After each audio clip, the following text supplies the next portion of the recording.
Miss হবে না আপনার পছন্দের টিভি শো। দেখুন জি5 অ্যাপে একদম ফ্রি।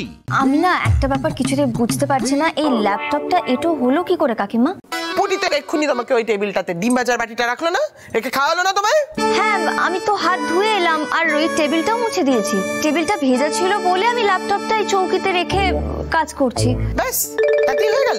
আরে বাবা, ওই যে ডিমের নেতাটা তুমি ওখানে রেখেছো, ওখানে তো তোমার ল্যাপটপটা ছিল, তা ডিমের নেতাটা রেখেছো, ল্যাপটপটা এটা হয়ে গেল না? মেজো বৌমা, যা বুঝলাম এই নিয়ে চিৎকার করার মতো কিচ্ছু হয়নি। তাছাড়া ও তো এ বাড়িতে নতুন, ওরকম চিৎকার করলে কি ভাববে বলো তো? বাহ মা বাহ, মানে আপনার বক্তব্য হচ্ছে যে ও যে এরকম এঁটো কাটো একেবারে এক করে মাঠ করে রেখে দিচ্ছে, এটা চোখের সামনে দেখেও কিচ্ছু বলা যাবে না, অন্যায় দেখেও মুখে কুলুপ কেটে থাকতে হবে, তাই তো? লেগেছে কতদিন পর দত্ত বাড়িতে দেখো কেমন একটা পাওয়ার লেগেছে। শোনো মেয়ে, তুমি ওই ল্যাপটপটা ডিমের টেবিলে রেখেছো, তার মানে ওইটা এটো হলো, তুমি ওইটাকে ধরলে পেলে তুমি এটো হলে, তারপরে তুমি এইখানে রাখলে এই চৌকিটার উপরে, চৌকিটা এটো হলো, চৌকির উপরে মাদুর এটো হলো, এই যে এত কিছু এটো কাটা করে দিলে তুমি, এবার এই গোষ্ঠীর পিন্ডি এত কিছু ধোবে কে? আরে হয়েছে, এবার থামো না। না থামো না, এটো কাটার বাজ বিচার নেই, সব এটো করে দিলে। কাকিমা, এটা আপনি কি বলছেন?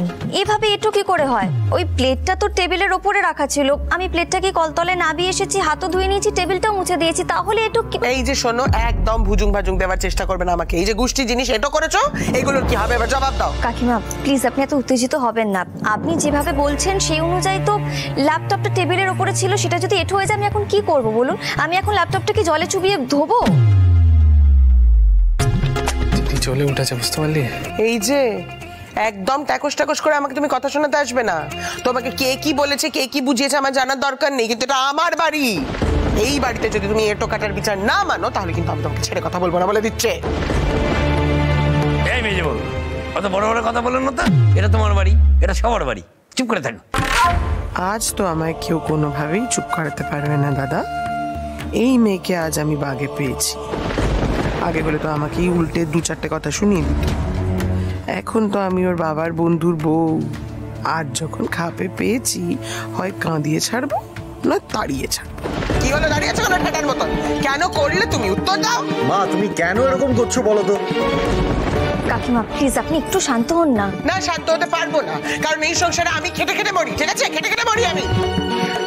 আচ্ছা, আপনারাই তো বলেছিলেন আমি এখানে নিজের মতন করে থাকতে পারি, আমি তো আমার বাড়িতে এইভাবেই থাকতাম। দিদি ভাই, একান্নবর্তী পরিবারের মানে কি জানো? বেশি সংখ্যক লোক যা বলবে সেটাই মানতে হয়। তুমি এইভাবেই থাকো মা, আমাদের কোনো অসুবিধে নেই। দু একজনের কথা কিছু মনে করো না।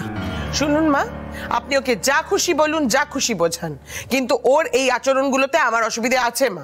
ও নিজের বাড়িতে যা ইচ্ছা করে করুক, কিন্তু এই বাড়িতে এরকম কিছু করলে আমার খুব অসুবিধা আছে। দোষ করে তুমি চোখ রাঙাচ্ছ? হ্যাঁ, তুমি এই সামান্য এঁটো কাটার নিয়মগুলো জানো না? তোমার বাবা মা কি তোমাকে কিচ্ছু শেখাননি নাকি? ননির পুতুল করে রেখে দিয়েছে।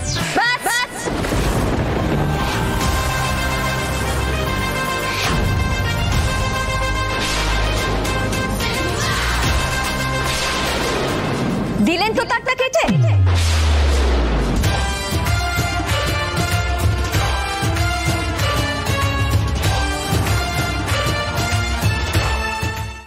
জি5 ডাউনলোড করুন আর সব এপিসোড দেখুন একদম ফ্রি।